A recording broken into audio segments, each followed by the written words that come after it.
शन्नो मित्रश्चं वरुणः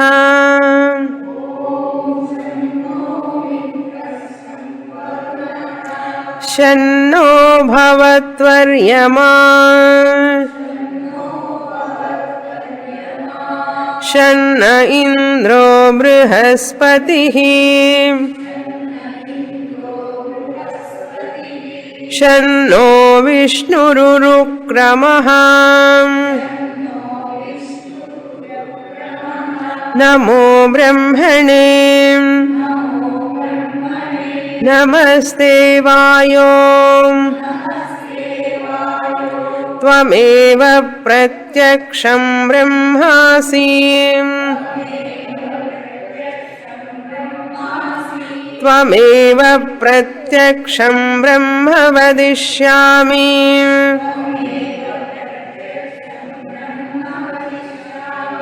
ऋतं वदिष्यामि सत्यं वदिष्यामि तन्मामवतु तद्वक्तारमवतु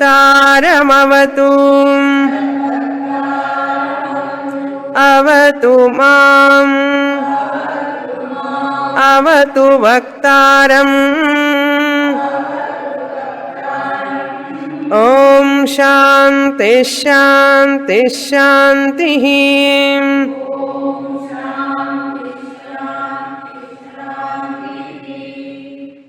16వ పేజీ. అథాధ్యాత్మం అధరాహనుః పూర్వరూపం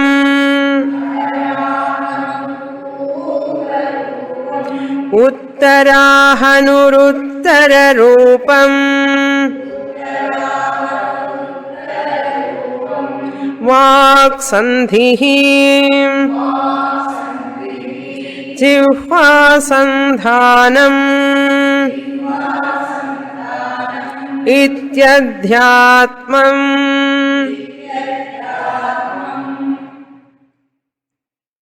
గురుకులంలో చదువుతున్న విద్యార్థికి గురువుగారు కొన్ని నియమాలతో కూడినటువంటి అభ్యాసాన్ని ఇస్తున్నారు. ఒక వ్యక్తి అతి సూక్ష్మమైనటువంటి విషయాన్ని గ్రహించాలంటే కొన్ని అర్హతలు ఉండాలి. ఒక వ్యక్తి సూక్ష్మమైనటువంటి ఉన్నతమైనటువంటి విషయాన్ని గ్రహించాలి అంటే అర్హతలు కావాలి. ఆ అర్హతలు ఉన్నప్పుడే ఆ విషయం అర్థమవుతుంది. కనుక గురువుగారు ఈ శిష్యుడికి అటువంటి అర్హతలు రావడానికి సాధనాలు చెప్తున్నారు. ఆ సాధనాలే ఇక్కడ ఉపాసనగా చెప్పబడినాయి.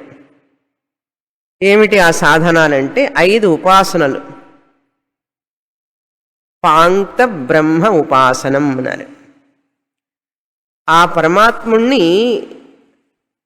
5 విషయాల యందు ధ్యానించాలి అన్నారు.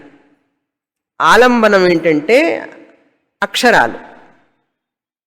పూర్వరూపం, ఉత్తర రూపం, సంధి, సంధానం, ఆలంబనం.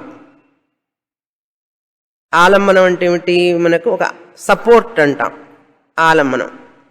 ఆ ఆధారాన్ని పెట్టుకొని ఉన్నతమైనటువంటి దాన్ని ఇక్కడ దీని మీద భావించాలి. ఉపాసన అంటే ఏమిటి? భావన అన్నారు. నికృష్ట వస్తుని ఉత్కృష్ట భావన. ఈ ప్లస్ ఉంది కదా మధ్యలో, దీనికి ఇటువైపు ఉన్న అక్షరం మీద లోకాన్ని 4 లోకాలు చెప్పారు. అధిలోకం అన్నారు, స్వర్గలోకం, ద్యులోకం, భూలోకం. ఈ లోకాలన్నీ కూడా మనం భావించి ధ్యానం చేయాలి. అథాధిలోకం, పృథివీ పూర్వరూపం, జౌరుత్తర రూపం, ఆదిత్యం, ఇవన్నీ చెప్పింది. లోక ఉపాసన మొదటి ఉపాసన. రెండవది ఏంటి? జ్యోతిషం ఉపాసన. ఆ ప్రకాశమైనటువంటి అగ్ని, విద్యుత్తు ఇవన్నీ ఉన్నాయి కదా, వాటిని ఈ యొక్క రూపాల మీద, పూర్వరూపం ఉత్తర రూపం మీద భావించి ధ్యానం చేయి. ఆ దేవతలను తీసుకొచ్చి ఈ అక్షరం మీద ఆలంబనంగా పెట్టుకొని ధ్యానం చేయి అన్నారు. అథాధిలోకం జ్యోతిషం, అధిలోకం, అధిజ్యోషం, అధ్యాత్మం. తర్వాత శరీర అవయవాలు. మూడవ ఉపాసన ఏం చెప్పారు? అధ్యాత్మంలో మూడవది అధివిద్యం. అది జ్యోతిషం తర్వాత అధివిద్యం అన్నారు.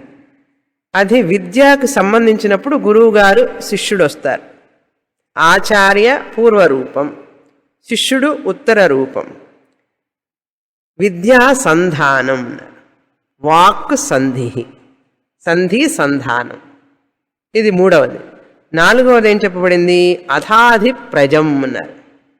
ప్రజం అంటే పిల్లలు. తల్లిని ఒక అక్షరం మీద, తండ్రిని ఒక అక్షరం మీద, వారి కలయికన సంధిగా, సంధానం పిల్లలు. అట్లా నాలుగిటిని ఈ యొక్క అక్షరాల మీద చెప్పబడినాయి. ఇంతవరకు చెప్పిన తర్వాత ఐదవ ఉపాసన ఏం చెప్పారు అంటే అధ్యాత్మం ఉపాసన అన్నారు. 4 వరకు చూసాం మనం, 5వది చూస్తున్నాం. అథ అధ్యాత్మం.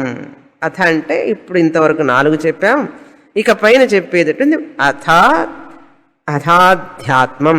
అథ అధ్యాత్మం అంటే శరీరం అని అర్థం. ఇక్కడ ఈ శరీరంలో ఏమేం భాగాలు చెప్తున్నారు అన్నీ చెప్పడం లేదు. ఉదాహరణకి ఒక భాగం చెప్తున్నారు. ఈ పైన దవడ, కింద దవడ, ఈ మధ్యలో నాలుక ఉన్నది కదా. ఒక అక్షరం, మొదటి అక్షరం పూర్వరూపం ఉత్తర రూపం, సంధి సంధానం ఏమిటి ఇక్కడ అంటే చెప్తున్నారు. అధరాహను పూర్వరూపం అన్నారు. క్రింది దవడ, అధహ అంటే క్రిందిది, హనుహు అంటే దీన్ని హను అంటారు. హనుమానుకి ఎందుకు హనుమాన్ పేరు వచ్చింది తెలుసు? ఆయన యొక్క ఇది ఉంది, కొంచెం పొడుగ్గా ఉంటుంది కదా, అందువల్ల హనుమాన్ అని పేరు ఆయనకి. ఆయన యొక్క గడ్డం ఉంది, కొంచెం మనలాగా ఉండదు, విడిగా ఉంటుంది, అందుకని ఆయనకు హనుమాన్ అని పేరు. హనుహు అంటే ఇక్కడనమాట. ఇది దీన్ని హను అంటారంటే క్రింది దవడ అనుకోవాలి. ఉత్తరాహను అధరాహను పూర్వరూపం. ఈ క్రింది దవడని మొదటి అక్షరం మీద ధ్యానం చెయ్యి అన్నారు, ఉపాసన చెయ్యి. తర్వాత ఉత్తరాహను ఉత్తర రూపం, పై దవడ, దానికి పైన ఉన్నటువంటి దవడ ఉంది కదా మనకి ఇక్కడ, దీన్ని ఉత్తర రూపం అంటే తర్వాత అక్షరం మీద ధ్యానం చెయ్యి అన్నారు. తర్వాత వాక్ సంధి. ఈ 2 దవడల మధ్య వచ్చేది ఏమిటి అంటే వాక్. మధ్యలో ఉన్నటువంటిది ప్లస్ ఉంది కదా, అది సంధి. ఆ వాక్ అనేటువంటిది సంధి అన్నారు. ఈ దవడ ఈ దవడ ఏం చేస్తున్నాయి? అవి కదిలినప్పుడల్లా ఏమొస్తుంది? వాక్ వస్తుంది, మాట వస్తుంది బయటికి. వాక్ సంధి. జిహ్వా సంధానం. ఈ రెండింటిని కలిపేది ఏమిటి మధ్యలో అంటే నాలుక, జిహ్వా అన్నారు. సంధానం, పై దవడని క్రింది దవడని కలిపేటటువంటిది నాలిక. నాలిక లేకుండా 2 దవడలు కలపండి, అక్షరం వస్తుందేమో? అక్షరం రాదు. ఆ నాలికని పై దవడకి క్రింది దవడకి మారుస్తూ పలికితేనే అక్షరం బయటికి వస్తుంది, వాక్ వస్తుంది. ఉదాహరణకి రండి అన్నాం అనుకోండి, రండి అన్నప్పుడు ఆ రా అనేది చెప్పాలి అంటే నాలుక వెళ్ళి పై దవడకి తగలాలి. డి అని చెప్పినప్పుడు నాలుక వచ్చి క్రింది దవడకి తగలాలి. రండి. ఇట్లా అన్ని అక్షరాలు చూసుకుంటూ పోతే మీరు ఒక్కొక్క అక్షరం చదివి చూడండి ఇంటి దగ్గరికి వెళ్ళి. ఇక్కడ చదవకండి, ఇంటికి వెళ్ళి ఒక్కొక్క అక్షరాన్ని ప్రొనౌన్స్ చేసేటప్పుడు, ఉచ్చారణ చేసేటప్పుడు నాలుక ఎక్కడెక్కడ ఎట్లా కదులుతోంది కాసేపు గమనిస్తూ ధ్యానం చేయండి. అదే మంచి ధ్యానం. అక్షరాలన్నీ మనసులోనే చదువుకుంటూ లోపలంటే పెద్దగా చదవకుండా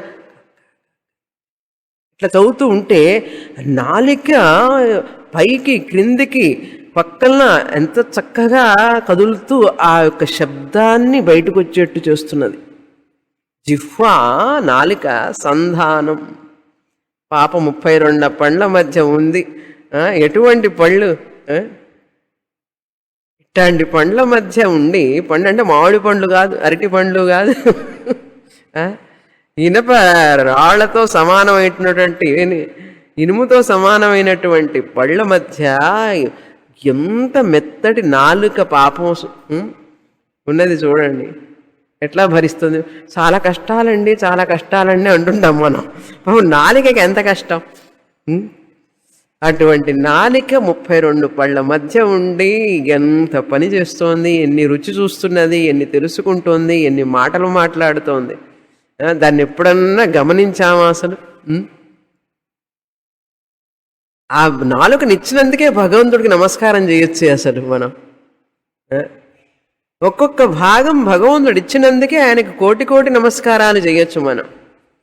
ఇంత ఇచ్చినా కూడా మనకి ఏం ఇవ్వలేదని చెప్పి బాధపడుతూ ఉంటాం. ఎందుకంటే ఉన్నదాని విలువ తెలియదు మనకు. ఉన్నదాని యొక్క విలువను తెలుసుకొని ఆ విలువ కలిగినటువంటి అవయవాన్ని ఇచ్చినటువంటి ఆ భగవంతుడికి నేను ఎప్పుడూ కృతజ్ఞతగానే ఉండాలి, కృతజ్ఞత చూపిస్తూనే ఉండాలి. అందుకని మనిషి నాకు ఇది లేదు అని దిగులు పడవలసిన పనే లేదు. ఎందుకంటే తనకి దేహమే ఒక కోట్ల కోట్ల విలువతో సమానమైనటువంటిది. దీనికంటే ఇంకేం కావాలి? ఎందుకంటే జిహ్వా సంధానం ఉన్నారు. అద్భుతమైనటువంటి ఇక్కడ అరేంజ్మెంట్ చేసి పెట్టారు భగవంతుడు మనకు. అలా ఉపాసన చేయి నాయన. దీన్ని అధ్యాత్మ ఉపాసన అన్నారు. ఎక్కడో విద్యుత్తు మీదనో బయట వాటి మీద కాదు, నీ యొక్క శరీరంలో ఉన్నటువంటి భాగాల మీదనే నువ్వు ధ్యానం చేయి. అందుకని వాక్ సంధిహి. దీనివల్ల మనకు కొన్ని విలువలు తెలుసుకోవాలి. ఎందుకు చెప్తున్నారు ఈ ఉపాసన అంటే, నాయన వాక్ అనేటువంటిది చాలా పవిత్రమైనటువంటిది. వాక్ దేవత సరస్వతీ దేవతతో సమానం. సమానమేమిటి? సరస్వతీ దేవతే వాక్ దేవత. దాన్ని చక్కగా ఉపయోగించుకో అని చెప్తున్నారు. దానికి అనేకమైనటువంటి విలువల్ని మనం ఎక్స్ట్రాక్ట్ చేయాలన్నమాట. అందులో ఏమేమి చెప్పబడినాయి అని మంత్రంలో లేవు, కానీ ఏమేమి గ్రహించాలి మనం అని శంకరాచార్యుల వారు కొన్ని పాయింట్స్ చెప్తారు.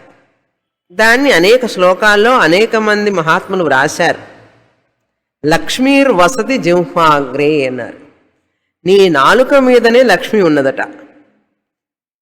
లక్ష్మి వసతి జిహ్వాగ్రే, నాలిక ఆ మొదట్లోనే లక్ష్మి ఉన్నదట. అంటే ఏమిటి అర్థం? నువ్వు చక్కగా మాట్లాడితే ధనవంతుడు అవుతావు. లక్ష్మీర్ వసతి జిహ్వాగ్రే అన్నారు. బాగా చక్కగా స్వీట్గా మాట్లాడితే, మంచిగా మాట్లాడితే అందరూ ఆదరిస్తారు, అందరూ ధనం ఇస్తారు నీకు, నువ్వు బాగా ధనవంతుడు అవుతారు. నోరు సరిగా ఉంటే ఊరు మంచిది, నోరు మంచిదైతే ఊరు మంచిది అవుతుంది అంటారు. చూసారా మన వాళ్ళు? ఎక్కడి నుంచి వచ్చిందంటే ఇక్కడి నుంచే వచ్చింది ఆ నానుడి. నోరు మంచిదైతే ఊరు మంచిది అవుతుందన్నారు. అందుకని నోరు మంచిది కావాలి అని చెప్పడం కోసమే ఈ ఉపాసనలన్నీ కూడా. జిహ్వా వసతి లక్ష్మీరు వసతి జిహ్వాగ్రే. అంతేకాదు, ఇంకా ఎవరెవరు ఉంటారు ఈ జిహ్వా మీద? జిహ్వా అంటే నాలిక, అగ్రం అంటే ఆ చివర, నాలిక చివర ఎవరెవరు ఉంటారంటే జిహ్వాగ్రే మిత్రబాంధవాహ. నీకు మిత్రువులు బంధువులందరూ కూడా అక్కడే ఉంటారు. నువ్వు చక్కగా మాట్లాడితే మిత్రులందరూ నీతోనే ఉంటారు. సరిగ్గా మాట్లాడడం చేత కాదనుకో, మిత్రులు వెళ్ళిపోతారు, బంధువులు వెళ్ళిపోతారు. చక్కగా మాట్లాడే వాడి దగ్గర బంధువులు మిత్రులు అందరూ ఉంటూనే ఉంటారు ఎప్పుడు. చాలా బాగా మంచివాడండి, చాలా మంచివాడండి అంటారు. ఆయన నోరు తెరిస్తే మనకు కష్టం అండి, ఆయన దగ్గరికి వెళ్ళకండి అన్నారు. అందుకని స్నేహితులు కానీ బంధువులు కానీ ఎవరు ఆ మనిషి దగ్గరికి వెళ్ళరు. అందుకని నోరు తెరిస్తే ఎప్పుడు నిరుత్సాహమైన మాటలే మాట్లాడుతున్నాడు అనుకోండి, ఎప్పుడు ఏదో ఒకటి అపశకరమైన మాటలే మాట్లాడుతుంటే ఎవరు పోతారు ఆ మనిషి దగ్గరికి? జిహ్వాగ్రే మిత్ర బాంధవాహ అన్నారు. అంతేకాదు, బంధనం చైవ జిహ్వాగ్రే అన్నారు. బంధనం అంటే బంధింపబడటం. సరిగ్గా మాట్లాడితే నీకు మంచి జరుగుతుంది, సరిగా మాట్లాడకపోతే ఆ మాటల వల్లనే నువ్వు బంధంలో పడిపోతావు అన్నాడు.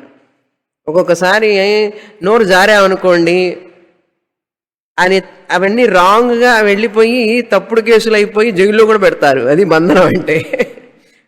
ఏదో నోరు జారానండి, మాటల్లో నోరు జారానండి అన్నట్టు ఏంటిది, బాధల్లో పడ్డాను అని అర్థం. నోరు జారి ఏదో అన్నానండి అంటే ఎందుకంటే బంధనం చేయవ జిహ్వాగ్రి. అందుకే మాట్లాడేటప్పుడు చాలా జాగ్రత్తగా మాట్లాడి నోరు జారకూడదు. ఇంకొకటి చెప్తారు, కాలు జారితే తీసుకోవచ్చండి, నోరు జారితే తీసుకోకూడదు అంటారు, తీసుకోలేమంటారు. చూడండి, కాలు జారితే తీసుకోవచ్చుట, నోరు జారి ఏదన్నా అన్నావు అనుకోండి, నెక్స్ట్ డే 5 పేపర్లో వస్తుంది, నువ్వు ఇట్లా అన్నావు కదా ప్రైమ్ మినిస్టర్ ఇట్లా అన్నాడు అట్లా అన్నాడు అని చెప్పి పేపర్లో వచ్చేస్తుంది. అందుకని మినిస్టర్లు కూడా చాలా జాగ్రత్తగా మాట్లాడాలి. మనం కూడా ఇంట్లో మాట్లాడేటప్పుడు చాలా జాగ్రత్తగా మాట్లాడాలి. లేకపోతే మనం అన్న మాట ఇంకొకటి ఉంది, పడిన గాయమైనా మారుతుంది కానీ నోటి మాట వల్ల ఏర్పడిన పుండు ఆరదట. చూసారా, ఒంటి మీద శరీరం మీద ఉన్న పుండు ఆరుతుందట కానీ మాట వల్ల మనసులో ఏర్పడినటువంటి గాయం ఆరదట. సామెతలు చెప్పుకుంటూనే పోవచ్చు. చూడండి, ఒక్క మాటకి ఎన్ని సామెతలు చెప్పిన గుర్తుందా ఇప్పుడు? ఇవన్నీ వింటూ వినేవాళ్ళం మేము చిన్నప్పుడు. మీరు విన్నారా? విన్నాం, కానీ ఆ అగ్రం అనేటువంటిది కంట్రోల్లో చేయడం చాలా కష్టం. బంధనం చేయవ జిహ్వాగ్రే అన్నారు. చివరికి ఇంకొకటి ఉంది చెప్పారు, ఇంకోటి ఏంటంటే జిహ్వాగ్రే మరణం ధ్రువం అన్నారు. అందుకని ఎవరినైనా శపించడం కానీ ఏదైనా బాధ పెట్టే మాటలు మాట్లాడటం కానీ ఇవన్నీ చేశామంటే మనకే అది తగులుతుంది చివరికి. మరణం చేయవ జిహ్వాగ్రే అన్నారు. జిహ్వాగ్రే మరణం ధ్రువం అన్నారు. అందుకని ఒక్కొక్కసారి నోరు జారి మాట్లాడామంటే మన వాళ్ళు చెప్తారు, ఎప్పుడు అపశకునమైన మాటలు మాట్లాడవాకు, పైన దేవతలు తథాస్తు తథాస్తు అంటుంటారు, ఇక్కడ మానవులు ఏదైతే మాట్లాడుతూ ఉంటారో దేవతలు ఆశీర్వదిస్తూ ఉంటారు, వాళ్ళకి అదే పని. అట్లా వాళ్ళు అలా పైన తిరుగుతూ ఉంటారు. పాపం మనుషులందరూ చాలా సంకల్పాలతో ఉన్నారు, మంచి మంచి ఆలోచనలతో ఉన్నారు అని చెప్పి పాపం వాళ్ళు అనుకొని ఏం చేస్తుంటారు, వాళ్ళ పని ఏంటంటే తథాస్తు తథాస్తు, అట్లాగే జరుగుగాక అలాగే జరుగుగాక అని చెప్పి వాళ్ళు వెళ్ళిపోతూ ఉంటారు. ఇప్పుడు మనం ఏదన్నా పడతానేమో కింద, ఏమైనా అయిపోతుందేమో అని అనుకున్నాం అనుకోండి, వాళ్ళు తదాస్తు అంటారు. అందుకే చాలాసార్లు మనం చూడండి, నేను అనుకున్నానండి అది పోతుందని, పోయింది. నేను అనుకుంటూనే ఉన్నా ఉదయం నుంచి, అది కరెక్ట్గా జరుగుతున్నగా జరిగిందండి అన్నావు కదా, తదాస్తు అన్నారు. అందుకని మన పెద్దలు అపశకమైన మాటలు మాట్లాడవాకు, అమంగళమైన మాటలు మాట్లాడవాకు, దేవతలు తథాస్తు తథాస్తు అంటుంటారు కనుక జిహ్వాగ్రే మరణం ధ్రువం అన్నారు. చూసారా, అందుకని ఈ నాలుక అనేటువంటిది సరస్వతీదేవి, దాన్ని ఎంతో గౌరవంగా మనం జాగ్రత్తగా ఉపయోగించాలి అన్నారు. అంతేకాదు ఇంకొక శ్లోకం కూడా చెప్పారు. ఈ శ్లోకాలన్నీ చాలా చాలా ముఖ్యం. మన వాళ్ళు పెద్ద పెద్ద మహాత్ములందరూ కూడా చక్కటి శ్లోకాల్లో సుభాషితాలు రాశారు. సుభాషితాలు, ఆ సుభాషితం రోజుకొక సుభాషితం చదవండి, మీ జీవితం అట్లా దైవికంగా మారిపోతుంది. చిన్నప్పటి నుంచి పిల్లలకు అలవాటు చేయండి, ఒక సుభాషితం నేర్పండి. చిన్నప్పుడు కూడా స్కూళ్ళకి వెళ్తే ఒక సుభాషితం రాసేవాళ్ళు, బోర్డు మీద ఒక సుభాషితం ఉండేది. ఇప్పుడు రాస్తున్నారు ఎవరన్నా? థాట్ ఫర్ ద డే అంటారు. ఇప్పుడు అది కూడా ఉందో లేదో. థాట్ ఫర్ ద డే ఏం రాస్తాడు తెలుసా? టైమ్ ఈజ్ మనీ అని రాస్తాడు. ఆ థాట్ ఫర్ ద డే మనల్ని ఏం రక్షిస్తుంది? Money is bad master good servant. ఇవన్నీ సుభాషితాలు కాదు, ఇవన్నీ పొట్టకూటి కోసం నేర్పే మాటలు. ఇవన్నీ అవి నేర్పలేదు మన మాస్టర్లు మనకు. సుమతి శతకం నుంచి, భర్తృహరి శతకం నుంచి, వేమన శతకం నుంచి, దాశరథి శతకం నుంచి అన్ని చక్కటి శ్లోకాలు నేర్పేవాడు. మా చిన్నప్పుడు ఇట్లా ఎన్ని శ్లోకాలు నేర్చుకున్నామో, మీరు కూడా నేర్చుకుని ఉంటారు. మా చిన్నప్పుడు ఏంటి, మీరందరూ చిన్నవాళ్ళ ఏమిటి, మీరు నేర్చుకున్నారు. కానీ మన పిల్లలకి అది అందాలని చెప్తున్నాను నేను. మీరు ఒక సుభాషితం నేర్పండి పిల్లలకి, అది ఎప్పుడో ఒకప్పుడు అది చక్కగా వాళ్ళకు ఉపయోగపడుతుంది, వాళ్ళ జీవితంలో సన్మార్గంలోకి తీసుకెళ్తుంది. అందుకని సుభాషితం అన్నారు. చూడండి, మంచి వాక్కు సుభాషితం. అందుకని గురువు గారు ముందు క్లాస్కి వెళ్ళంగానే ఒక సుభాషితం చెప్పాలి వాళ్ళకి, తర్వాత పాఠం. ఆ పాఠం అంతా పొట్టకూటి కోసమే. మొదట చెప్పే శ్లోకం మాత్రం మనిషిని మనిషిగా చేసేది. మనిషిని మనిషిగా చేసేది సుభాషితం. సుభాషితం చెప్పిన తర్వాత సైన్సో ఫిజిక్సో లెక్కలో అన్నీ చెప్పుకో ఏమన్నా సరే. సుభాషితం చెప్పకుండా క్లాసు మొదలు పెట్టకూడదు. వాళ్ళకి సుభాషితం చెప్పి శ్లోకం అన్నీ చెప్పక్కర్లేదు. దానికి తగినట్టుగా వాళ్ళకి ఏదో ఒక మీనింగో శ్లోకం చెప్పగలిగితే చెప్పి చక్కగా నేర్చుకోండి నాయన అని చెప్పాలి. తిరుక్కురలంతా కూడా సుభాషితాలే. అట్లా ఎన్నో ఉన్నాయి, చదవాలే కానీ చదివేవాడికి కొల్లలు, చదవని వాడికి ఏమీ లేవు కదా. అందుకని ఇంకొక శ్లోకం ఇలా చెప్పుకుంటూ ఉంటే శ్లోకాలతోనే ఒక గంట కూడా చెప్పగలను నేను. ఈ యొక్క వాక్కు గురించే శ్లోకాలు గంటకు పైగా చెప్పచ్చు. గంట చాలదు, ఒక రోజంతా పడుతుంది. కానీ ఇంకొక శ్లోకం చెప్తాను, ఎందుకంటే చాలా ముఖ్యమైనది కదా అని. రెండు రోజుల ముందే చూసే ఈ శ్లోకం, నాకు తెలియదు, ఎక్కడో ఒక పుస్తకంలో కనపడింది టక్కున. నాకు ఈ సుభాషితాలంటే చాలా ఇష్టం, అందుకని ఎక్కడో చూశాను, చాలా బాగుంది. అది టక్కున గుర్తుకొచ్చింది, ఇది కరెక్ట్ కాంటెక్స్ట్ అని చెప్పి మీకు చెప్పాలని చెప్పి మరీ రాసుకొని వెళ్ళా వచ్చాను నేను. జిహ్వే ప్రమాణం జానీహి, జిహ్వే ప్రమాణం జానీహి, ప్రమాణం జానీహి, భోజనే భాషణేపి చ, భోజనే భాషణేపి చ, జిహ్వే ప్రమాణం జానీహి భోజనే భాషణేపి చ, అతిభుక్తి అతీతోక్తి సద్య ప్రాణాపహారిణి. ఎంత అద్భుతమైన శ్లోకం చూడండి. జిహ్వే,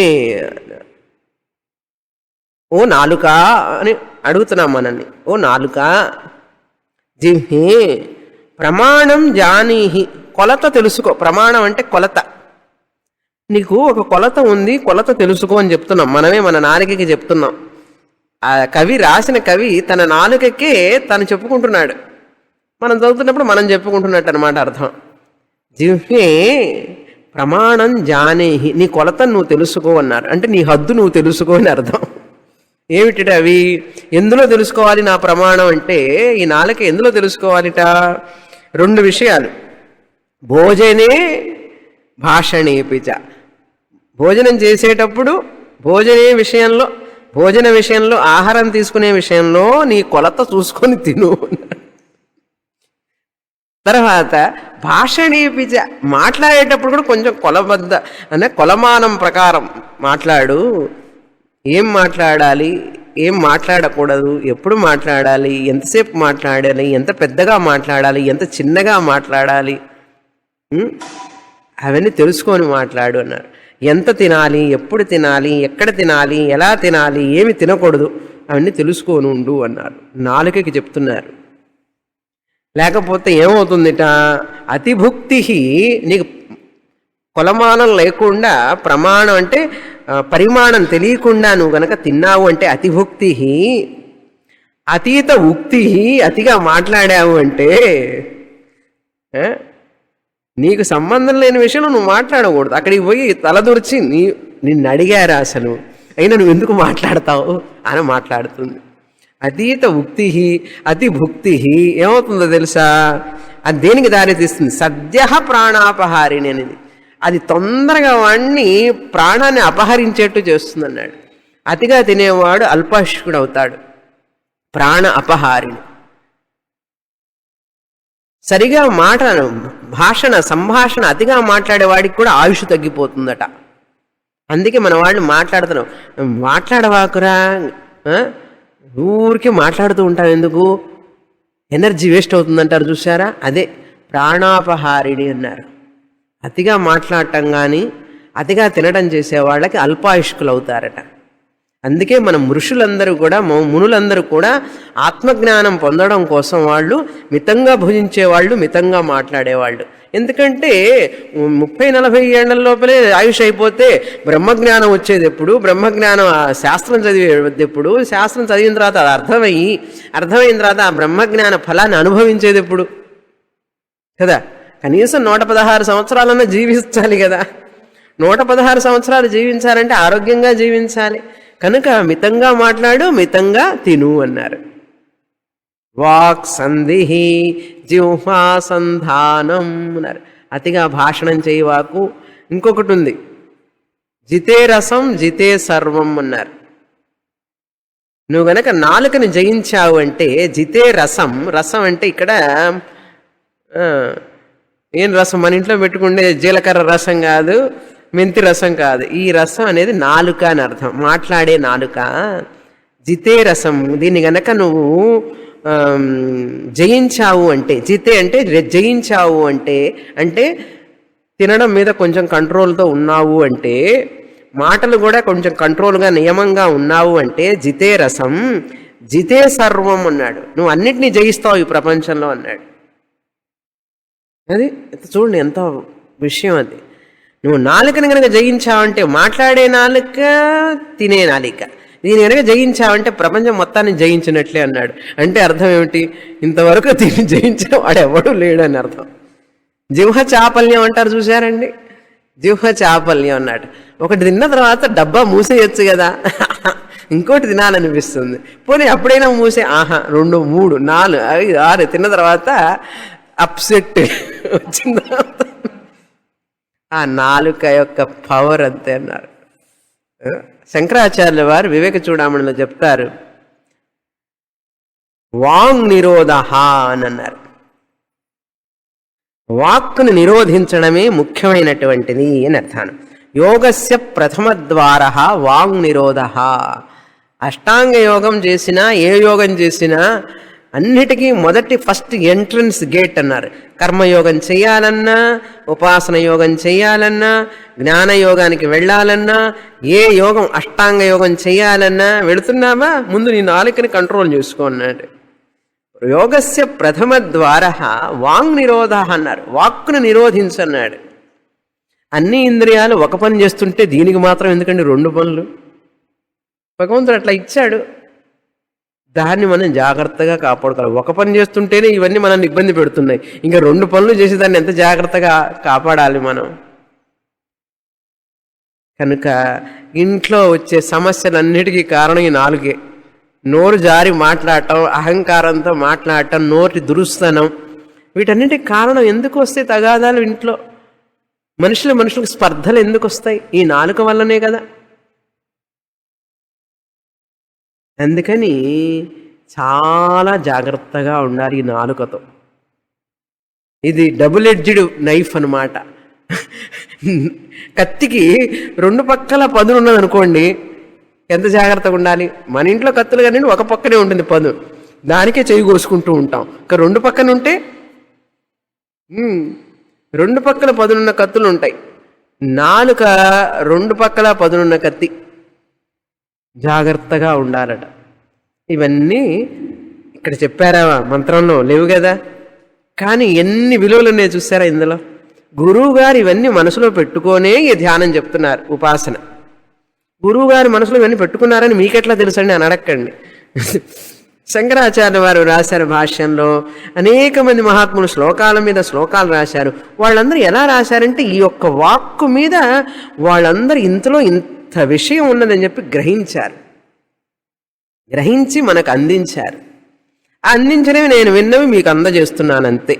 ఓకే, తర్వాత మంత్రం. ఇంతటితో 5 ఉపాసనలు అయిపోయినాయి.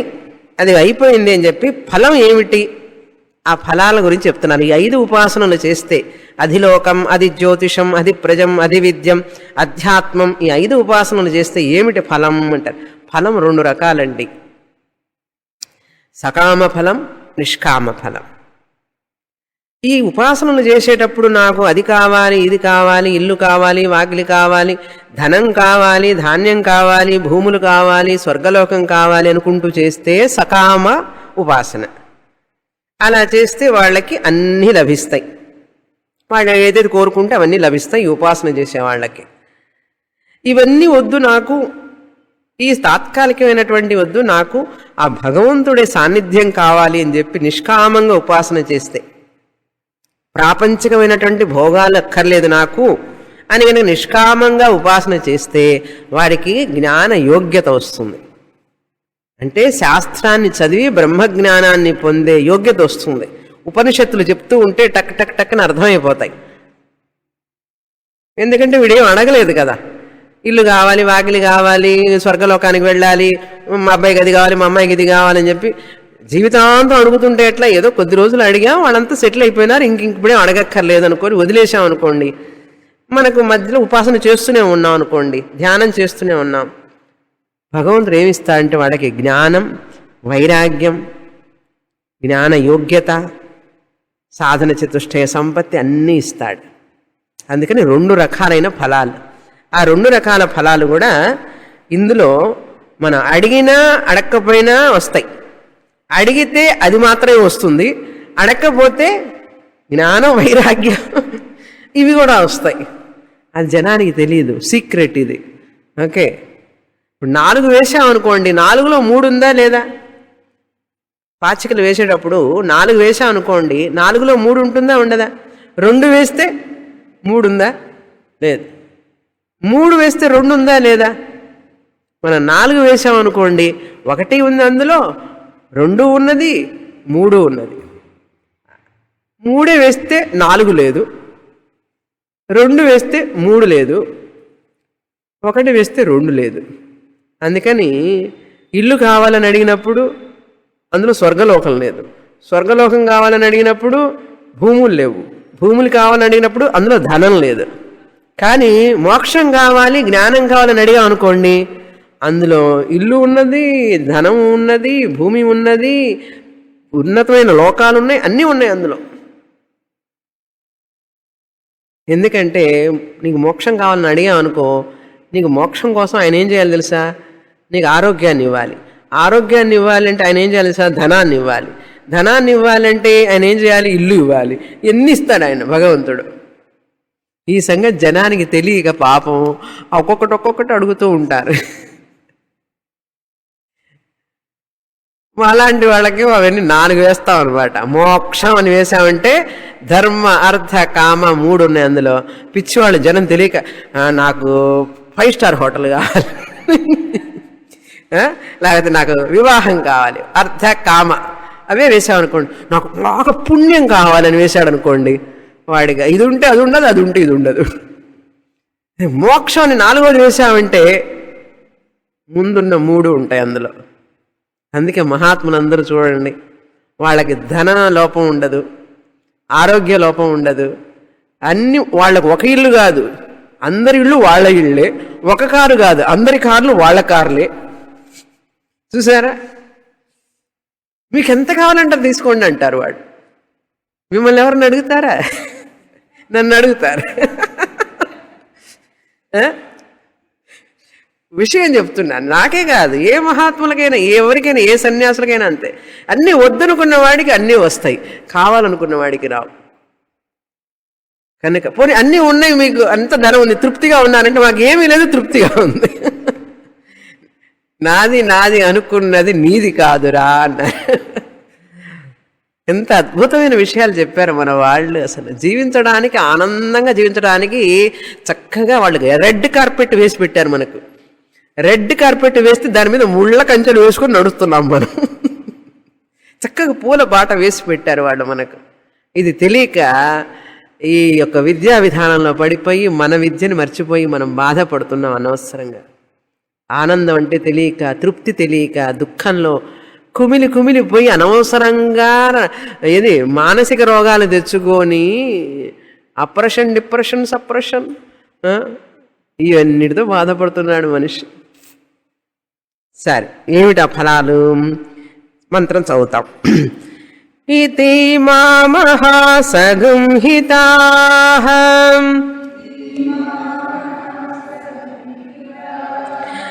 ఏవమేతా మహాసగుంహితా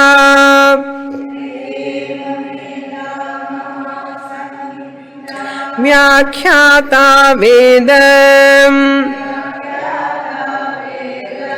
సంధీయతే ప్రజయా పశుభిః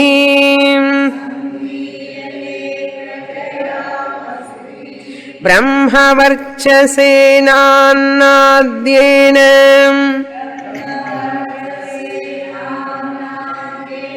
సువర్గ్యేణ లోకేన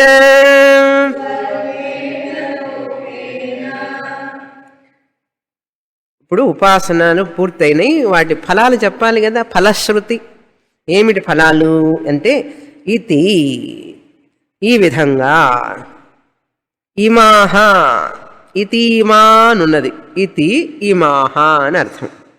ఇమాహ అంటే ఈ మహా సంహితా, ఈ గొప్పదైనటువంటి సంహితోపాసనలు. ఇవన్నీ సంహితలే కదా, ఇవన్నీ 5 సంహిత ఉపాసనలు. సంహిత అంటే కూడిక, కలయిక, పూర్వరూపం, ఉత్తర రూపం, సంధి, సంధానం, ఇవన్నీ కలిసి సంహిత కదా. వీటన్నిటిని సంహితోపాసనం అంటారు. 4 లోకాలు, 4 జ్యోతిష్యులు, మాత, పిత, పుత్రుడు, ఇవన్నీ కూడా కలయిక కదా, అన్ని అసెంబ్లేజ్.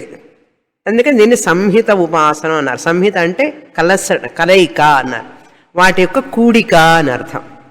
గురువు గారు, శిష్యుడు, టీచింగ్, ఇవన్నీ కూడిక. ఈ కూడికనే సంహిత అన్నారు. ఆ సంహిత ఎటువంటి సంహితలుట? బూందీ లడ్డు సంహిత కాదు. ఇక్కడ బూందీ, అక్కడ పంచదార, ఇటు నెయ్యి కలిపి లడ్డు చేశానండి అన్నాడు. అవన్నీ మామూలు సంహితలు, ఆర్డినరీ సంహితలు. ఇది మహాసంహిత అన్నాడు. ద్యులోకం, భూలోకం, అంతరిక్షలోకం, ఇవన్నీ కూడా మహాసంహితలు కలిసినవి. ఆపహ, వాయు, ఇవన్నీ కూడా మహాసంహితలు. అదే మాతా, పిత, పిల్లలు, ఇది మహాసంహితలు అన్నారు. సామాన్యం కాదు, చాలా ఉత్కృష్టమైనటువంటి అంటే మహాసంహిత. అదేవిధంగా ప్రజాసంధి అన్నారు. ఇవన్నీ కూడా మామూలువి కాదు, ఉన్నతమైనటువంటివి, హయ్యెస్ట్ గోల్తో కూడినటువంటి సంహితలు అన్నారు. మహాసంహితా. ఇవి చెప్పిన తర్వాత ఏవం ఏతా మహాసంహిత వ్యాఖ్యాత వేద, ఈ విధమైనటువంటి మహాసంహితలైనటువంటి వివరింపబడినటువంటి, వ్యాఖ్యాత అంటే ఈ విధంగా వివరింపబడినటువంటి మహాసంహిత, ముఖ్యమైనటువంటి కలయికలు, కూడికలు. వేద ఎవరైతే తెలుసుకుంటారో, ఉపాసన చేస్తారో, తెలుసుకోవడం మాత్రమే కాదండి, ఉపాసన చేయాలి. టీవీలో యోగాసనాలు చూసినట్టు, పాప్కార్న్ తింటూ, క్యాష్యూ నట్టు తింటూ యోగాసనాలు ప్రాక్టీస్ రోజు చూస్తానండి అన్నాడు. రోజు చూస్తావరా, నువ్వేమైనా చేస్తావా అంటే నేను చెయ్యనండి, చూస్తానన్నాడు. ఎన్ని కేజీలు అంటే 89 కేజీలు అన్నాడు. ఒకటి మాత్రం ఎందుకు తక్కువ?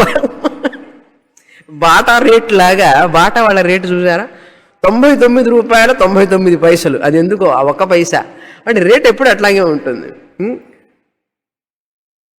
299 రూపాయల 99 పైసలు.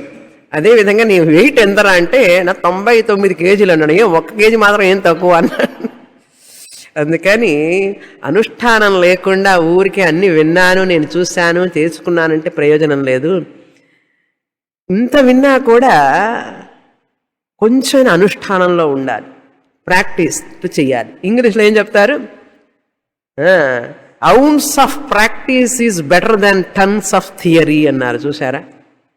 Ounce of practice, 1 ounce practice చేయనా, నీకు టన్స్ ఆఫ్ థియరీ అక్కర్లేదు, నాకు అన్నీ తెలుసండి అన్నాడు. ఒక రోజన్నా ఏమైనా చేస్తామండి, అది మాత్రం అడగవాకండి.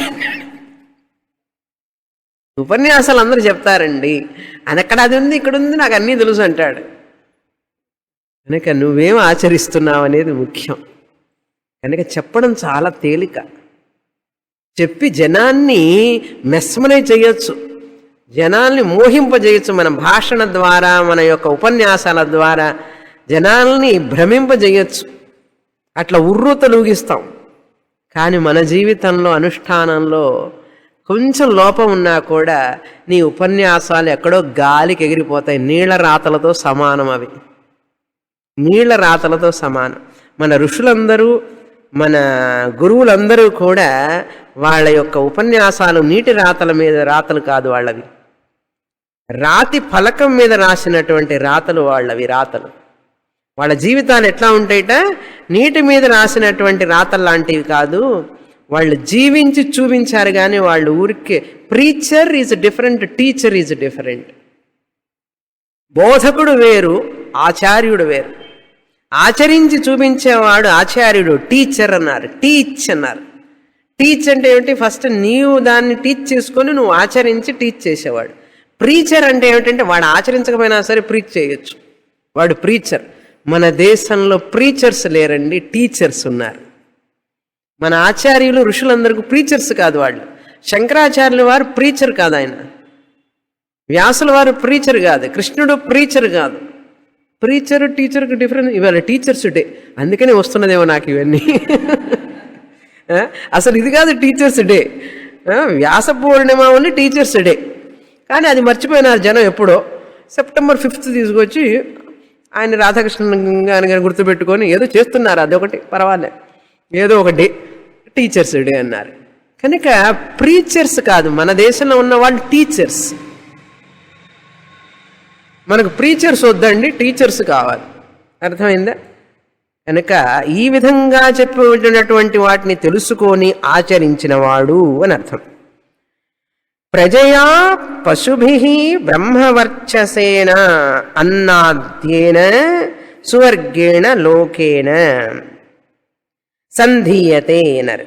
అక్కడ సంధీయతే అని చూడండి. సంధీయతే పొందుతాడు అన్నాడు. ఏమేం పొందుతాడు? సంధీయత అంటే పొందుతాడు అన్నాడు, లబ్ధి పొందుతాడు. ఏమిటవి? ప్రజయా, మంచి సంతానం, పిల్లలు, ఆరోగ్యవంతులైనటువంటి, మనం చెప్పిన మాట వినే పిల్లలు.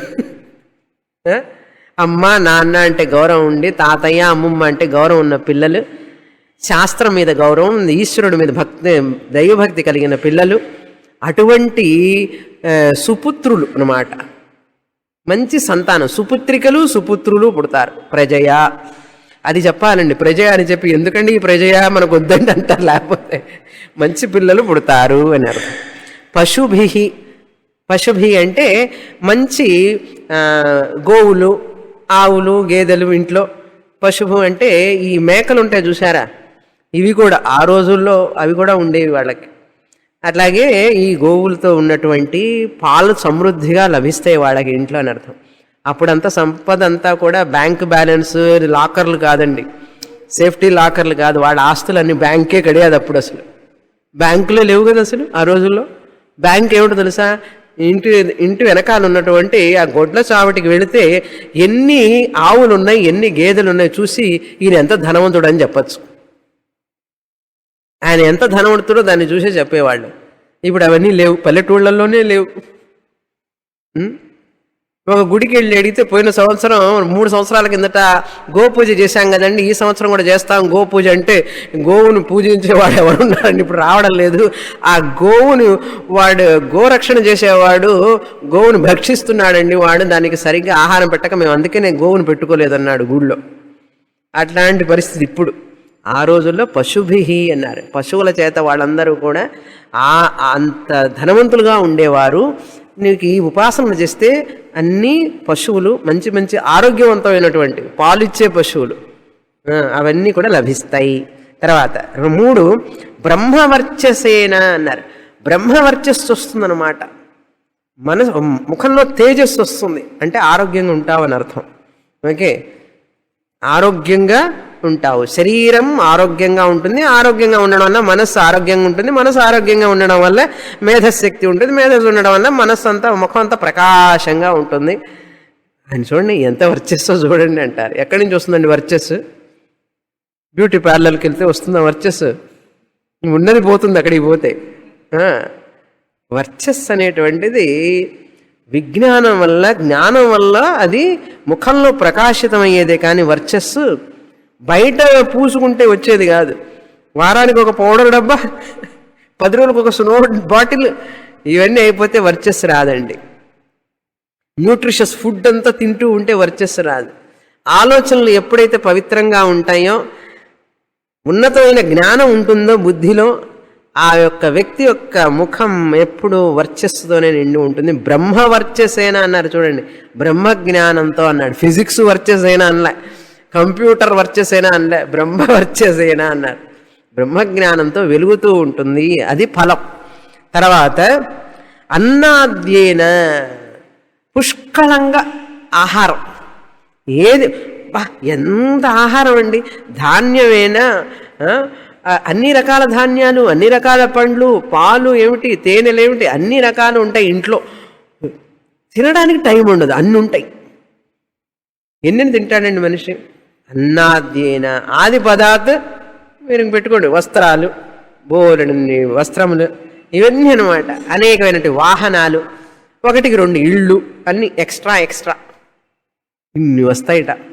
సువర్గేణ లోకేన, సువర్గేణ అంటే స్వర్గాది లోకమును కూడా, లోకం అంటే లోకం, సువర్గేణ అంటే స్వర్గలోకం, స్వర్గాది లోకాలు కూడా ఈ వ్యక్తికి లభిస్తాయి అన్నారు.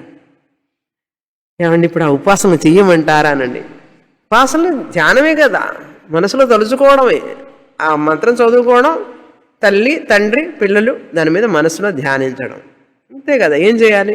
పైసా ఖర్చు పెట్టక్కర్లేదు, పైసా ఖర్చు పెట్టకుండా ధ్యానం చేయొచ్చు, అన్నీ సమృద్ధిగా వస్తాయి. కావాలంటే చెయ్యండి. ఇంతటితో ఈ సంహితోపాసన అయిపోయింది. ఇందాక పాంక్త బ్రహ్మ ఉపాసన అని చెప్పాను, అది కాదు, ఇది సంహిత ఉపాసన అయిపోయింది. ఇప్పుడు ఆ శిష్యుడే ఇంకొక ప్రార్థన చేస్తున్నాడు. ఏం ప్రార్థన అంటే మేధాశక్తి కోసం, మేధాశక్తి కోసం మంత్రజప సాధన చేస్తున్నాడు. ఏమిటి ఆ మంత్రం? చదువుతాం. 19వ పేజీ. యచ్ఛందసాం వృషభో విశ్వరూపః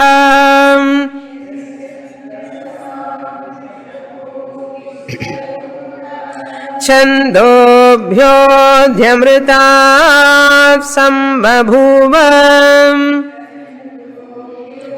ధ్యమృతాః సంబభూవ సಮೇంద్రో మేధయా స్పృణోతు అమృతస్య దేవధారణో భూయాసం అమృతస్య దేవధారణో భూయాసం శరీరం మే విచర్షణం శరీరం మే విచర్షణం జిహ్వా మే మధుమత్తమా జిహ్వా మే మధుమత్తమా కర్ణాభ్యాం భూరి విశ్రువం కర్ణాభ్యాం భూరి విశ్రువం బ్రహ్మణ కోశోసి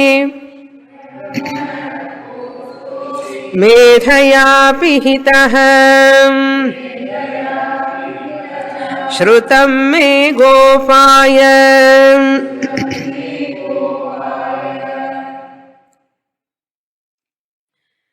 చాలా ముఖ్యమైనటువంటి ప్రార్థనా మంత్రం. దీన్ని రోజుకు 108 సార్లు చేస్తే ఇంకంతే, అంత ఫలం, అంతటి ఫలం లభిస్తుంది అని అర్థం. మోక్షం పొందడం కోసం, మోక్షం కొరకు చేసేటటువంటి ప్రార్థన ఇది. ఒక విద్యార్థి మోక్షం పొందాలని కోరుకున్నాడు. మీలాంటి వాళ్ళు మోక్షం పొందాలి అంటే ఏమేమి కావాలి? అసలు నాకు మోక్షం కావాలి అన్నారు. మోక్షం పొందాలంటే నాకు ఇవన్నీ కావాలి అని ప్రార్థన చేస్తున్నాడు. ఏమేంటిట నేర్చుకోండి మీరు కూడా. అతను అడిగినవన్నీ మనం అడగాలి. ఇప్పుడు ఎవరిని పూజిస్తున్నాడు తెలుసా? ఇప్పుడు ఓంకారాన్ని పూజిస్తున్నాడు. ఓ ఓంకారమా, ఓ పరమేశ్వరుడా, ఓ పరమేశ్వర, ఓంకార రూపంలో ఉన్నటువంటి ఓ పరమేశ్వరా అన్నారు. ఆ పరమేశ్వరుణ్ణి అడుగుతున్నాడు. ఏమేమి అడుగుతున్నాడు చెప్తాను. మొదట శరీర యోగ్యత, వాచిక యోగ్యత, మానసిక యోగ్యత. కాయిక యోగ్యత అంటే శరీరానికి యోగ్యత కావాలి మోక్షం పొందాలి అంటే, దీనికి కొంచెం యోగ్యత కావాలి. మోక్షం పొందాలంటే వాక్కుకి వాచిక యోగ్యత కావాలి. యోగ్యత అంటే అర్హత. వాచికం అంటే వెర్బల్ లెవెల్ అంటారు చూడండి, దీని లెవెల్లో ఒక యోగ్యత కావాలి. ఈ రెండు మాత్రమే సరిపోవు, మానసిక లెవెల్లో కూడా మానసిక యోగ్యత కావాలి. ఆ మూడింటిని కలిపి ఒకే మంత్రంలో అడుగుతున్నాడు, ప్రార్థిస్తున్నాడు విద్యార్థి. అలా ప్రార్థన చేసి వాటన్నిటిని పొంది ఆ యొక్క చింతనతోనే ఉంటారు. చూడండి, వచ్చే సోమవారం వరకు ఇదే చింతనతో ఉండేవాడికి మోక్షం వస్తుంది.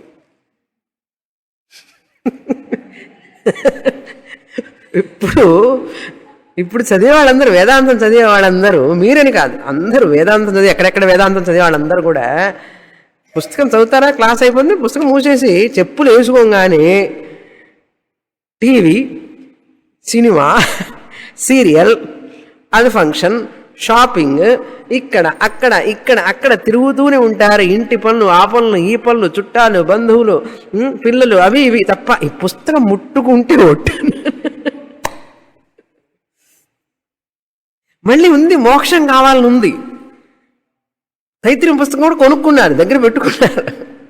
సోమవారం మూసామంటే మళ్ళీ స్వామీజీ తీసుకుంది ఆల్టర్నేట్ విక్స్. అది ఎక్కడో కిందకి వెళ్ళిపోతుంది, అరమల్లో వెళ్ళిపోయి మళ్ళీ 15 రోజుల తర్వాత వెతుక్కోవాలి, ఎక్కడుంది తైత్రీయోపనిషత్తు అని వెతుక్కొని వచ్చే వాళ్ళకి మోక్షం రాదండి. విషయం చెప్తున్నాను ముందే. స్వామిని ఇది ముందే చెప్పొచ్చు కదా మాకు అని అంటారు మళ్ళీ రేపు. మీరు ముందే చెప్తున్నాను, అదే చింతనలో, అదే ధ్యాసతో ఆ మంత్రమే ఇంటికి. హోంవర్క్ ఎలా చేస్తారు పిల్లలు? హోంవర్క్ చేస్తే కదా వారికి గోల్డ్ మెడల్ వస్తుంది. చెప్పండి, గురువుగారు పాఠం నేర్పారు, ఇంటికి వెళ్ళాడు, పుస్తకం మూసేశాడు, పరీక్ష అప్పుడు తెరిచాడు, వాడికి గోల్డ్ మెడల్ వస్తుందండి. ఆహా, ఎంత బాగా చెప్పారు చూడండి. అదే విధంగా క్లాస్కి వెళ్ళాం, తైత్రీయోపనిషత్తు చదివాం, విన్నాం, ఆహా ఎంత బాగా చెప్పారండి స్వామిని మీరు, చాలా బాగుంది, బాగుంది, మూసేసాం పుస్తకం. కానీ మళ్ళీ పుస్తకం తెరిచి ఏం చెప్పారు, ఏం విషయం చెప్పారు, దాన్ని మళ్ళీ మళ్ళీ మనసులో నెమరు వేసుకొని ఈ విషయం చాలా బాగుంది, ఈ విషయం నేను ఈ జీవితంలోకి అమలు చేసుకోవాలి అని చేసిన వాడికి తప్పకుండా మోక్షం వచ్చి తీరుతుంది. ప్రతిరోజు ఆ రోజు పాఠం ఆ రోజు చదువుకునే వాడికి గోల్డ్ మెడల్ వస్తుందా రాదా? ఇప్పుడు మనకేంటి గోల్డ్ మెడల్? మోక్షం. మీకు గోల్డ్ మెడల్ కావాలా వద్దా? అమ్మో కావాలండి అంటారు. మరి కావాలంటే చదవాలా లేదా? అది అంటే నేను సినిమా చూడొద్దనిలే, సీరియల్ చూడొద్దనిలే. ఇంకొక విషయం చెప్పాలంటే కొంచెం ఘాటుగా చెప్తాను. చెప్పాలి కదా మరి, తీవ్ర ముముక్షువు కావాలంటే చెప్పి తీరాలి. ఒకసారి శాస్త్రంలోకి వెళ్ళిన తర్వాత శాస్త్రం చదవడం తెలుసుకొని ఆ యొక్క మంత్రాలు వింటే అర్థమైపోతే, భగవద్గీత ఉపనిషత్తులు వింటూ ఉంటే అసలు మరి ఏది రుచించదు ఈ ప్రపంచంలో. అది విషయం. ఈ ప్రపంచంలో ఉన్నటువంటి మాటలేనా, ఈ సినిమాలేనా, సీరియల్సేనా, పుస్తకాలేనా, ఈ వ్యావహారిక ప్రపంచంలో ఉన్నది మరి ఏది రుచించదు. అది కంట్లో పడినా కూడా, చెవుల్లో పడినా కూడా వాటి మీదకి మనసు వెళ్ళదు. ఇది తీవ్రమైన ముముక్షుత్వం కలిగినటువంటి వ్యక్తి యొక్క లక్షణం. అలా ఉన్నవాడికి మోక్షం కరతలామలకం. అటువంటి శిష్యుడికి మోక్షం దానంతట అది పరిగెత్తుకుంటూ వస్తుంది. అంతేగాని అక్కడ ఆ పడవలో ఒక కాలు పెట్టి ఈ పడవలో ఒక కాలు పెట్టి ప్రయాణం చేసేవాడికి అప్పుడైతే ఏం చేయమంటారు స్వామిని? నెక్స్ట్ క్లాస్ నుంచి రానంటారా? నేను వస్తాను. మీరు as early as possible you have to decide priorities. Duties చేస్తూనే ఉండాలి, మన ఇంటి పనులు మనం చేసుకుంటాం, కానీ మనస్సు ఎందులో లయించాలి? శరీరం పనులు జరుపుతూ ఉంటుంది, కానీ మనస్సు ఎప్పుడు సబ్కాన్షియస్ లెవెల్లో శాస్త్రం ఎప్పుడు స్వామిని. ఇంట్లో వాళ్ళు అంటుంటారు, ఎప్పుడు స్వామిని అంటుంటాం, ఎప్పుడు శాస్త్రం అంటుంది. అలా అన్నారు అంటే you are in good track అని అర్థం. You are in right track, not good track, you are in right track. అది సర్టిఫికేట్, నేను ఇచ్చే సర్టిఫికేట్. వాళ్ళు సర్టిఫికేట్ ఇవ్వరు. వాళ్ళు అలా మైనస్ పాయింట్ నీలో చెప్పారు అంటే you have got this certificate from Vedanta. మీకు వేదాంత సర్టిఫికేట్ కావాలా, లోకల్ పీపుల్ సర్టిఫికేట్ కావాలా? మోక్షం కావాలంటే గురువుగారి సర్టిఫికేట్, శాస్త్ర సర్టిఫికేట్ కావాలి. దానికోసం పాపం ఎంత ప్రార్థన చేస్తున్నారో చూడండి. ఆయన ఎవరో చేశారు కాదు ప్రార్థన, ఇదంతా మనం చేయవలసిన ప్రార్థన. అర్థం చెప్తాను. భగవంతుడు ఓంకార రూపంలో ప్రార్థింపబడుతున్నాడు. ఇప్పుడు భగవంతుడు ఓంకార రూపంలో ప్రార్థింపబడుతున్నాడు. ఛందః అంటే యత్ ఛందః, ఏ ఛందస్సు అయితే ఉన్నదో, ఏ ఓంకారం అయితే ఉన్నదో. ఛందః అంటే ఓంకారః అన్నారు. ఛందః అంటే వేదమంత్రం అని అర్థం. ఎందుకు వేదమంత్రానికి ఛందః అని పేరు అంటే ఛందయతి ప్రేరయతి, ఆనందః ఇది ఆనందప్రదః.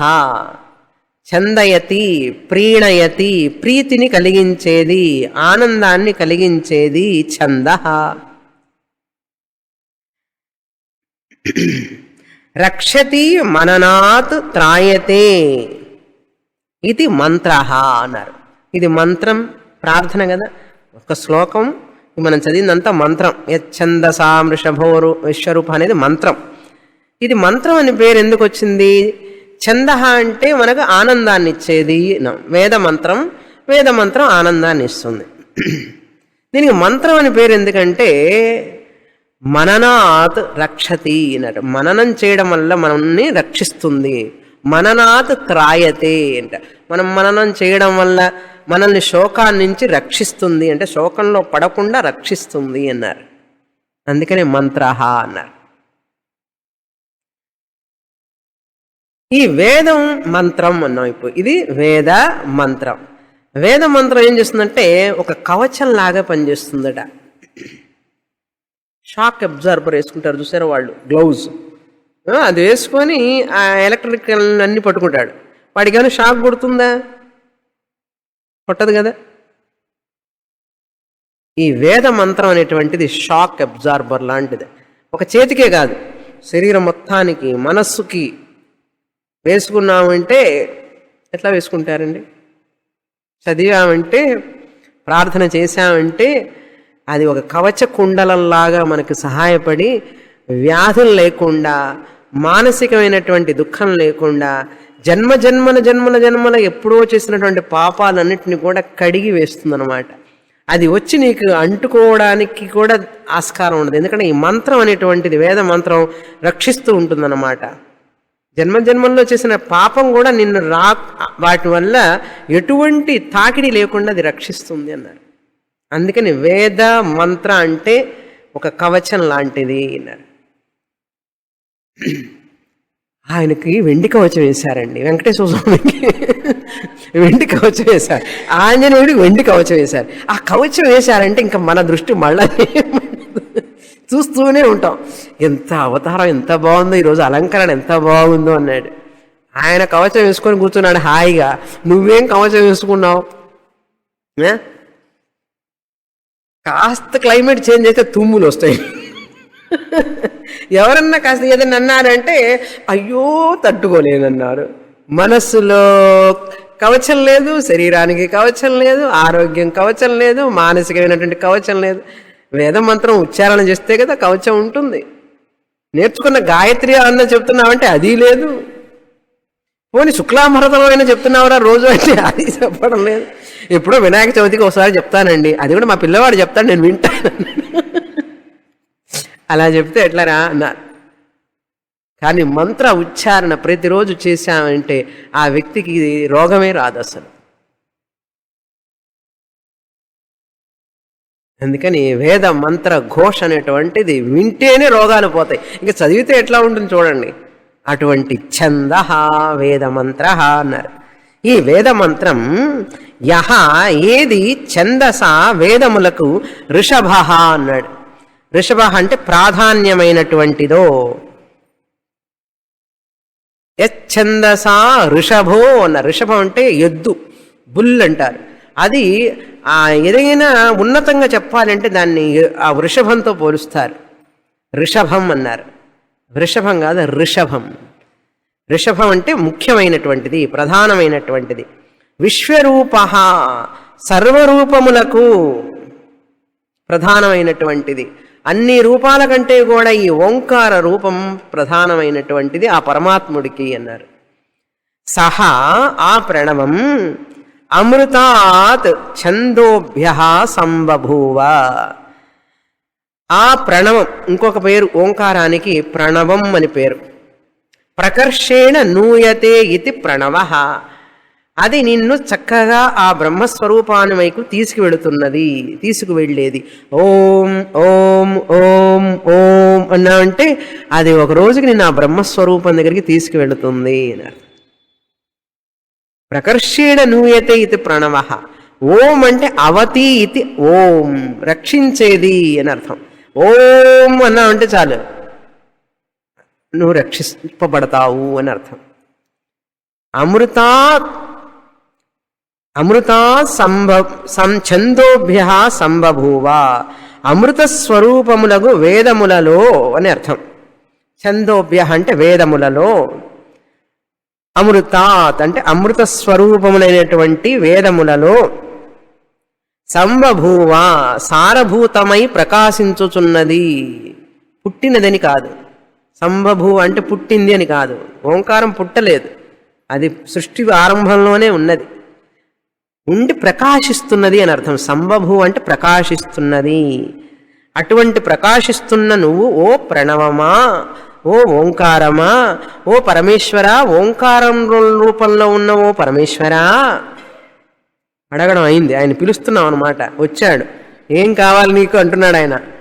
నన్ను, మా అంటే నన్ను, స్పృణోతు మేధయా స్పృణోతు, సಮೇంద్రో మేధయా స్పృణోతు, సహా మా ఇంద్రః అన్నారు. అటువంటి ఇంద్రుడైనటువంటి ఆ పరమేశ్వరుడు అన్నారు. మా అంటే నన్ను, స మేంద్రో ఉంది. మేంద్ర అంటే ఏమిటి అనుకోకండి, సహా మా ఇంద్రః అని అర్థం. సమేంద్రః ఆ పరమేశ్వరుడు, ఓంకారం రూపంలో ఉన్న పరమేశ్వరుడు ఇంద్రుడు, స్వర్గలోకంలో ఉండే ఇంద్రుడు కాదు, పరమేశ్వరుడు అని అర్థం ఇక్కడ. మా నన్ను మేధయా స్పృణోతు మేధస్సు చేత సంతోషింపజేయుగాక, స్పృణోతు స్పర్శించుగాక, మేధాశక్తితో అన్నారు. ఇది ముఖ్యమైన క్వాలిఫికేషన్ వేదాంతం చదవాలంటే. మేధస్సు కావాలి, చెప్పింది అర్థం కావాలి, అర్థమైంది మళ్ళీ మనసులో నిలవాలి, నిలిచింది మళ్ళీ రీప్రొడ్యూస్ చేయాలి. Registering, retention, reproducing. మళ్ళీ ఎప్పుడన్నా అడిగితే నాకు ఏం చెప్పారు మీ టీచర్ గారు స్వామిని క్లాసులు అంటే, ఏమిటో చెప్పారా, చాలా బాగా చెప్పారు, నాకు గుర్తులేదన్నాడు. జ్ఞాపక శక్తి కావద్దు, వినేటప్పుడు రిజిస్టర్ చేసుకోవాలి, గ్రహణ శక్తి కావాలి, జ్ఞాపక శక్తి కావాలి, మళ్ళీ తిరిగి మననం చేసుకుని స్మృతి శక్తి కావాలి. అందుకని ఓ పరమేశ్వర నాకు అటువంటి మేధాశక్తి నీవు నాయనా అని అడుగుతున్నాను. అది ఉంటేనే మోక్షం వస్తుంది. ఏమండి నాకు మేధాశక్తి లేదన్నా, లేదు కనుకనే కదా ప్రేయర్ చేస్తున్నాం కదా, కొంచెం ఉంటే ఇంకా పూర్తిగా రావాలి అని అర్థం. తర్వాత చూస్తాం. పూర్ణమద పూర్ణమిదం పూర్ణాత్ పూర్ణముదచ్యతే పూర్ణస్య పూర్ణమాదాయ పూర్ణమేవావశిష్యతే. ఓం శాంతి శాంతి శాంతి. హరి ఓం. శ్రీ గురుభ్యో నమః. హరి ఓం.